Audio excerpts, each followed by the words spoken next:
Muy buenas noches, señores. Bienvenidos. Bendito Padre, gracias. Te damos gracias, Señor, por el día de hoy, por permitirnos reunir como hermanos en la fe, en la congregación a escuchar tu palabra, porque sabemos que eso es agradable a tus ojos, Señor, pero sobre todo porque es un mandato tuyo que nos reunamos a escuchar en unidad como iglesia de Cristo, como la novia de Cristo, la palabra que tuviste para el día de hoy para nosotros. Asimismo te pedimos que esta lectura también nos edifique, Señor, nos haga actuar conforme a tu voluntad, pero sobre todo que sea para la gloria de tu reino. Bendito seas por siempre y para siempre. Amén. Muy buenas noches, señores, bienvenidos, pues de nueva cuenta ya estamos aquí y vamos a comenzar con la reflexión que hace nuestro hermano Raimundo acerca del versículo del día de hoy, que fue del profeta Isaías, capítulo 41, versículo 13, y que escrito está: porque yo el Señor soy tu Dios, quien te sostiene de tu mano derecha y te dice, no temas, yo te ayudo. ¿Por qué el Eterno se declara así hoy hacia todos? Porque desea que todo lo que está escrito en su palabra es para que aprendamos a vivirla, y Él es el director, porque conoce todos los escenarios en cada etapa de nuestra vida. Es el único que conoce el corazón de todos desde su fecundación, y como conoce nuestra naturaleza, nos dice con amor y ternura, cuando ya conocemos el bien y el no bien, lo siguiente: dame, hijo mío, tu corazón, y miren tus ojos por mis caminos. Proverbios 23-26. Ya que a estas alturas de la lectura de su palabra, leímos y aprendimos cómo nuestros antepasados son como somos nosotros ahora, rebeldes y desobedientes. Y con la declaración asertiva de hoy, es para creer que el Todopoderoso existe y su Hijo Jesús nos enseña el camino de santidad hacia el Padre Eterno. Aleluya. Bueno, esa es la reflexión de nuestro hermano Raimundo y vamos a comenzar con la lectura. Seguimos con el libro de Eclesiastés, iniciamos con el capítulo 10 y escrito está: excelencia de la sabiduría. Las moscas muertas hacen heder y dar mal olor al perfume del perfumista. Así una pequeña locura al que es estimado como sabio y honorable. El corazón del sabio está a su mano derecha, mas el corazón del necio a su mano izquierda. Y aun mientras va el necio por el camino le falta cordura, y va diciendo a todos que es necio.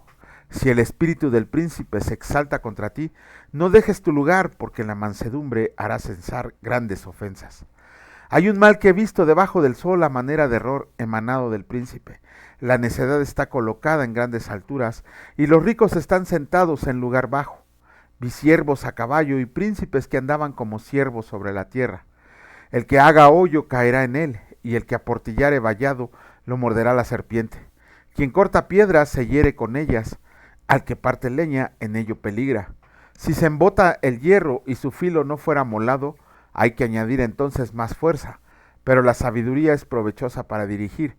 Si muerde la serpiente antes de ser encantada, de nada sirve el encantador. Las palabras de la boca del sabio son llenas de gracia, mas los labios del necio causan su propia ruina. El principio de las palabras de su boca es necedad, y el fin de su charla nocivo desvarío. El necio multiplica palabras, aunque no sabe nadie lo que ha de ser. ¿Y quién le hará saber lo que después de él será?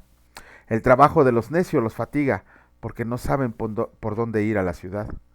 Ay de ti, tierra, cuando tu rey es muchacho, y tus príncipes banquetean de mañana. Bienaventurada tú, tierra, cuando tu rey es hijo de nobles y tus príncipes comen a su hora para reponer sus fuerzas y no para beber. Por la pereza se cae la techumbre y por la flojedad de las manos se llueva la casa. Por el placer se hace el banquete y el vino alegra a los vivos y el dinero sirve para todo. Ni aun en tu pensamiento digas mal del rey, ni en lo secreto de tu cámara digas mal del rico, porque las aves del cielo llevarán la voz y las que tienen alas harán saber la palabra. Capítulo 11 del libro de Eclesiastés, escrito está: echa tu pan sobre las aguas, porque después de muchos días lo hallarás. Reparte a 7 y aun a 8, porque no sabes el mal que vendrá sobre la tierra. Si las nubes fueran llenas de agua, sobre la tierra la derramarán, y si el árbol cae al sur o al norte, en el lugar que el árbol cae, ahí quedará. El que al viento observa no sembrará, y el que mira las nubes no segará. Como tú no sabes cuál es el camino del viento o cómo crecen los huesos en el vientre de la mujer encinta, así ignoras la obra de Dios, el cual hace todas las cosas. Por la mañana siembra tu semilla y a la tarde no dejes reposar tu mano, porque no sabes cuál es lo mejor, si esto o aquello, o si lo uno o lo otro es igualmente bueno. Suave ciertamente es la luz y agradable a los ojos ver el sol, pero aunque un hombre viva muchos años y en todos ellos tenga goza, acuérdense sin embargo de los días de las tinieblas serán muchos. Todo cuanto viene es vanidad. Consejos para la juventud. Alégrate, joven, en tu juventud, y tome placer tu corazón en los días de tu adolescencia, y anda en los caminos de tu corazón y en la vista de tus ojos. Pero sabe que sobre todas estas cosas te juzgará Dios. Quita pues de tu corazón el enojo, y aparta de tu carne el mal, porque la adolescencia y la juventud son vanidad. Capítulo 11 del libro de Eclesiastés, escrito está: acuérdate de tu Creador en los días de tu juventud, antes que vengan los días malos y lleguen los años de los cuales digas, no tengo en ellos contentamiento. Antes que se oscurezca el sol y la luz y la luna y las estrellas, y vuelvan las nubes tras la lluvia, cuando temblarán los guardas de la casa y se encorvarán los hombres fuertes, y cesarán las muelas porque han disminuido, y se oscurecerán los que miran por las ventanas, y las puertas de afuera se cerrarán por lo bajo del ruido de la muela.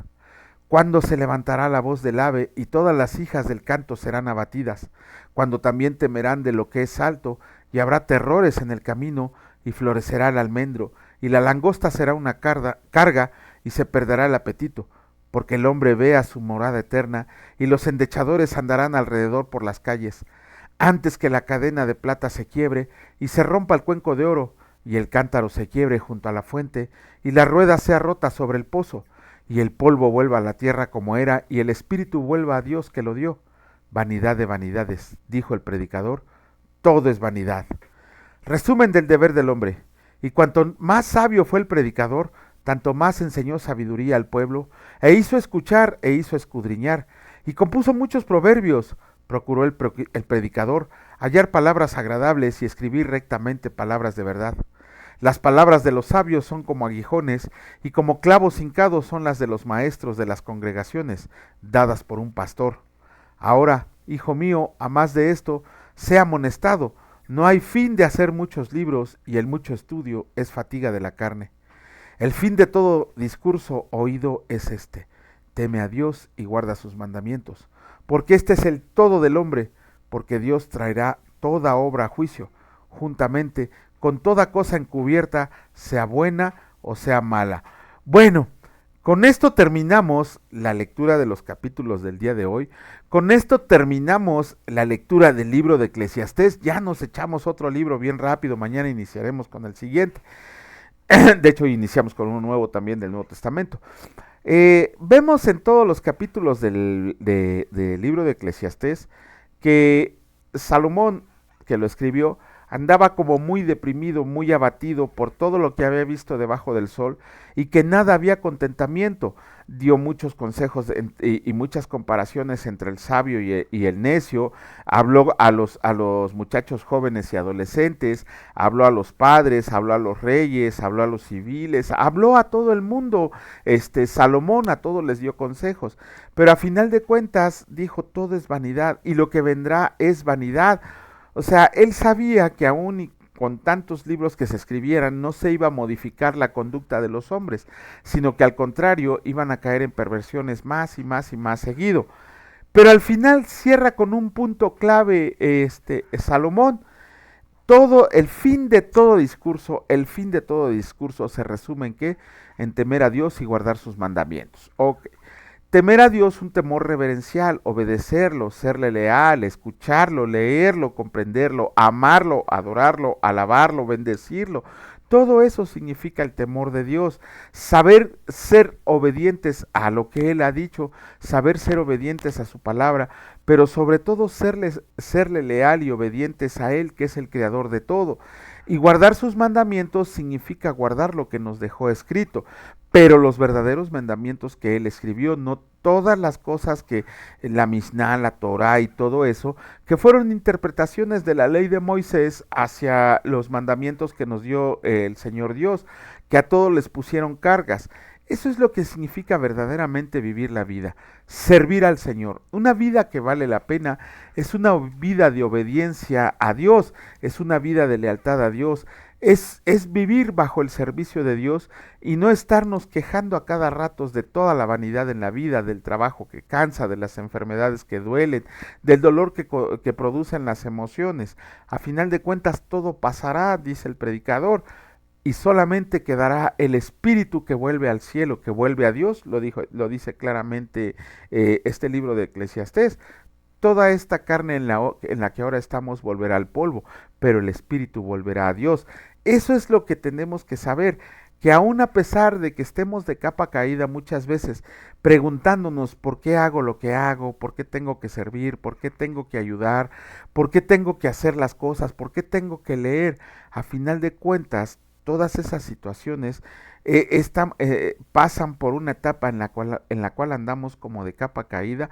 Sin embargo, lo que sí tenemos que hacer es comprender que todo es vanidad, que todo pasará, que todo seguirá hacia adelante y que tenemos que seguir viviendo una vida digna para el Señor, una vida como la vivió nuestro Señor Jesucristo. Ahora vamos a comenzar con otra carta, una carta que está dirigida no a una sola iglesia, sino a todas las iglesias que conformaban los hermanos en Cristo que vivían en Galacia. ¿Cuántas eran? No lo sabemos, pero sí sabemos que no es una sola iglesia, sino que eran varias. ¿Cuál es el motivo por el que Pablo escribió esta carta? En las iglesias de Galacia se habían inmiscuido judaizantes en las iglesias de Galacia que llevaban el mensaje de que para poder ser salvos teníamos que cumplir con todos los ritos y costumbres que marcaba la ley, absolutamente todos, igualito que ahora. Ajá, que vienen sectas a decirnos que para ser salvos tenemos que cumplir la ley, que para poder ser salvos tenemos que portarnos bien y que hacer 7 sacramentos, no sé qué tantas cosas se inventa el hombre. Sin embargo, Pablo, al oír esto, de inmediato les escribe esta. Es una carta hermosísima porque nos va a enseñar a diferenciar entre si elegimos vivir bajo la ley o si decidimos vivir bajo la gracia de Jesucristo. Conforme vamos, con lo que llevamos leído desde Hechos desde Hechos hasta Segunda de Corintios, creo que no había ninguna duda que es mejor vivir bajo la ley, que es mejor vivir bajo la gracia de Jesucristo, es mucho mejor. Ahora bien, esta carta es como una continuación del debate que se originó allá en el Concilio de Jerusalén. ¿Se acuerdan que lo leímos en Hechos 15? Si no, regrésense a leerlo. Y en Hechos 15 está ese concilio donde los apóstoles se reunieron y dijeron que no era necesario proseguir con los ritos de la ley para ser salvos, sino que solamente bastaba la gracia de Jesucristo. Pero muchos de nosotros y muchos de ellos en ese tiempo también tenían una pregunta. Entonces, ¿la gracia es una libertad para pecar? Por supuesto que no, y vamos a ver por qué cuando leamos el capítulo 5 de esta carta a los Gálatas. Ahí nos va a explicar qué significa la gracia de Jesucristo y por qué no es una libertad para pecar, pero sí nos va a enseñar cómo la ley otra vez nunca nos va a servir para ser salvos, por más que tratemos de cumplir con esos 613 mandamientos escritos, más lo que los judaizantes utilizan como es la Torá, la Misná. Yo a veces, no es que me dé risa, pero a veces digo, híjole, qué duro ha de ser tratar vivir bajo la ley en vez de vivir bajo la gracia de Cristo. Pero la gracia de Cristo produce fruto para la salvación. Produce fruto más bien que da una firmeza acerca de que tú ya eres salvo, de que todos nosotros somos salvos. Obviamente aquí no hay ninguna duda que esta carta fue escrita por el apóstol Pablo, porque desde el primer versículo vamos a ver cómo Pablo defiende su apostolado y vamos a ver algo bien interesante aquí para que se nos quite la creencia de que existen apóstoles como lo existieron en ese tiempo. Es una carta que dicen que fue escrita entre el 48 y el 49. Si fuera así, se convertiría en la primera carta de Pablo. Pero la gran mayoría de los eruditos bíblicos consideran que se escribió entre el 53 y 55 después de Cristo, dirigida precisamente a las iglesias de Galacia. Pero bueno, ahora sí, sin más preámbulo, vamos a comenzar con la lectura de la primera, perdón, de la carta a las iglesias de Galacia, capítulo 1, y, ¿dónde dejé? Escrito está, saludos, Pablo, apóstol, no de hombres ni por hombre, sino por Jesucristo y por Dios el Padre, que lo resucitó de los muertos, y todos los hermanos que están conmigo a las iglesias de Galacia. Gracia y paz sean a ustedes, de Dios el Padre y de nuestro Señor Jesucristo, el cual se dio a sí mismo por nuestros pecados para librarnos del presente siglo malo, conforme a la voluntad de nuestro Dios y Padre, a quien sea la gloria por los siglos de los siglos. Amén. No hay otro evangelio. Estoy maravillado de que tan pronto se hayan alejado del que los llamó por la gracia de Cristo, para seguir un evangelio diferente. No que haya otro, sino que hay algunos que los perturban y quieren pervertir el evangelio de Cristo. Mas si aún nosotros o un ángel del cielo les anuncia otro evangelio diferente del que les hemos anunciado, sea anatema. Como antes hemos dicho, también ahora lo repito, si alguno les predica diferente evangelio del que han recibido, sea anatema. Pues, ¿busco ahora el favor de los hombres o el de Dios? ¿O trato de agradar a los hombres? Pues si todavía agradara a los hombres, no sería siervo de Cristo. El ministerio de Pablo. Mas les hago saber, hermanos, que el evangelio anunciado por mí no es según hombre, pues yo ni lo recibí ni lo aprendí de hombre alguno, sino por revelación de Jesucristo, porque ya han oído acerca de mi conducta en otro tiempo en el judaísmo, que perseguía sobremanera a la iglesia de Dios y la asolaba, y en el judaísmo aventajaba a muchos de mis contemporáneos en mi nación, siendo mucho más celoso de las tradiciones de mis padres.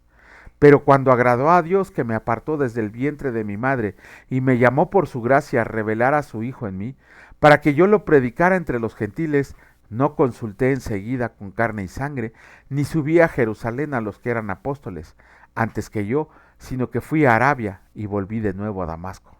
Después, pasados 3 años, subí a Jerusalén para ver a Pedro y permanecí con él 15 días, pero no vi a ninguno de los otros apóstoles, sino a Jacobo, el hermano del Señor. En esto que les escribo, he aquí delante de Dios que no miento. Después fui a las regiones de Siria y de Cilicia, y no era conocido de vista las iglesias de Judea que eran en Cristo. Solamente oían decir, aquel que en otro tiempo nos perseguía, ahora predica la fe que en otro tiempo asolaba, y glorificaban a Dios en mí.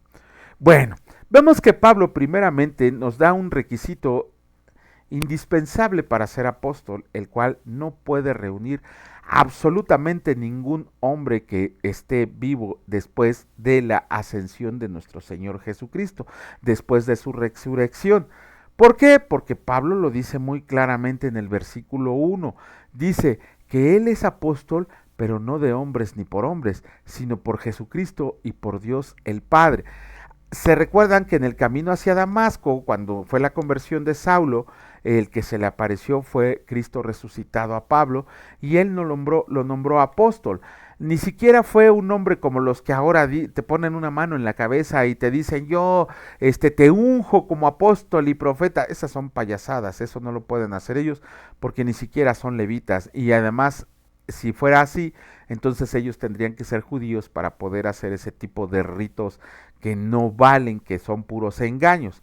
Entonces Pablo primero comienza diciendo que, que él es apóstol, pero ungido por Jesucristo y por Dios. Pero viene otra cuestión bien interesante. Dice Pablo, es que estoy asombrado de que ustedes estén recibiendo otro evangelio diferente al que se les ha predicado. Y Pablo pasa a decir de manera inmediata, si alguien les trae un evangelio diferente, sea hombre o sea un ángel, sea maldito. Es lo que significa la palabra anatema, sea maldito, y maldito por Dios, ¿no? Y lo dice 2 veces. ¿Cuál es un evangelio diferente al evangelio de Jesucristo? El evangelio de la prosperidad, el evangelio de te va a ir bien, el evangelio de ¿cómo se llama? Carismático. Son evangelios que no son bíblicos, son evangelios muy horribles porque lo único que hacen es arrastrar a la gente a la ignorancia. Todos aquellos supuestos apóstoles y supuestos profetas, supuestos pastores, supuestos maestros que dicen que Dios te va a bendecir y que dale a Dios para que te dé y multiplicará tus bienes y tu canasta y todo, no son más que lobos disfrazados, son hijos del diablo haciendo más hijos del diablo. Pero mucha culpa tenemos nosotros, claro que nos incluimos nosotros porque muchos años estuvimos engañados bajo un evangelio diferente al que predicó Jesucristo y los apóstoles. ¿Por qué? Porque éramos flojos para leer la palabra de Dios. Solamente cuando leemos la palabra de Dios, dice el Señor Jesús, que la verdad nos hará libres. ¿Y quién es la verdad? Es el Señor Jesucristo. Solamente la palabra escrita es la que nos va a dar cuenta de cuál es la verdad. Y si nosotros ya hubiéramos leído la Biblia por lo menos una vez en nuestra vida, nos daríamos cuenta que todas esas personas que se han levantado como apóstoles, como profetas, no son más que mentirosos y lobos rapaces buscando a quien devorar para engendrar hijos del diablo. Tenemos que tener mucho cuidado con los evangelios que estamos recibiendo de personas que no están queriendo glorificar el reino de Dios, sino que se glorifican a ellos mismos. Si no tan solo vean a estos pastores de la prosperidad, qué tipo de vida tienen, qué tipo de carro tienen, qué tipo de aviones tienen. Y ni siquiera hablo por envidia, Dios me libre de hablar por envidia de esas personas. Alguna vez un pastor de estos carismáticos, un pastor que predicaba la prosperidad, me quiso contratar, ni siquiera me dijo que si podía algo así, sino que me quiso contratar para que con todo el conocimiento que poseemos lo pusiéramos al servicio de él para poder engatusar a los hombres moviendo sus emociones para que pudieran dar más dinero. Esa fue la verdad. Lo quiso disfrazar, obviamente lo mandamos, pero bien lejísimos, ¿no? Ya el Señor se encargará de tratar con él. Y créanme, el dinero que ofrecen ese tipo de personas para que les podamos ayudar a encontrar versículos biblios que los puedan ayudar en sus engaños, es mucho el dinero. Sin embargo, nosotros no vemos a Jesucristo como mercancía. Nosotros tenemos que vivir para Cristo y no vivir de Jesucristo, porque ese es un evangelio diferente. El vivir de Jesucristo recibiendo dinero por las supuestas prédicas que das es una vil y pura porquería de la que esperemos que les dé tiempo de que se arrepientan, porque si no su camino es el infierno. Verdaderamente el Señor Jesús lo que nos dijo, lo que nos enseñó fue un evangelio de salvación, pero un evangelio en el cual lo primero que se nos enseña en el evangelio es que somos unos inmundos pecadores y que estamos bajo la ira de Dios. Ese es el verdadero evangelio, que necesitamos arrepentimiento sincero de corazón y creer que nuestro Señor Jesucristo es nuestro Dios y Salvador. De ahí en fuera, ya si quieren le pueden platicar que Dios tiene un propósito maravilloso para nosotros, y eso es mentira, porque no sabemos si Dios nos va a prosperar o si nos va a mantener pobres. Si nos va a mantener pobres, sabemos que va a ser para la gloria de su reino. Si nos va a bendecir económicamente, va a ser para la gloria de su reino. Realmente lo que tenemos que entender es que el verdadero evangelio es apartar al mundo pecador de los pecados en que están viviendo y llevarlos a los pies de Cristo con un verdadero arrepentimiento para que crean por la fe que nos otorga Dios de que Él es el único Dios y Salvador. Ese es el verdadero evangelio y no las porquerías que luego vemos en iglesias o en transmisiones de YouTube. Vemos ahí que se sangolotean, que se empiezan a estremecer, y los únicos que se sangolotean y se estremecen en la Biblia son los endemoniados. Si no, vayan y léanlo. Todos aquellos que se revuelcan en el piso, que empiezan a bailar como si les hubieran puesto los pies en un comal caliente, no son más que personas motivadas por engaño, porque la palabra de Dios lo dice muy claramente, que a todos que se estremecen, que se golpean contra el piso, que empiezan a brincar como locos, son los endemoniados. De ahí en fuera, el Espíritu te mueve de otras maneras. El Espíritu te mueve a orar, el Espíritu te mueve a alabar, el Espíritu te mueve a estudiar, el Espíritu te mueve a leer su palabra, el Espíritu te mueve a ayudar a los demás. El Espíritu Santo no te mueve a brincar y bailar como loco. El Espíritu Santo no te obliga a hablar como si estuvieras menso. No, el Espíritu Santo da otro tipo de frutos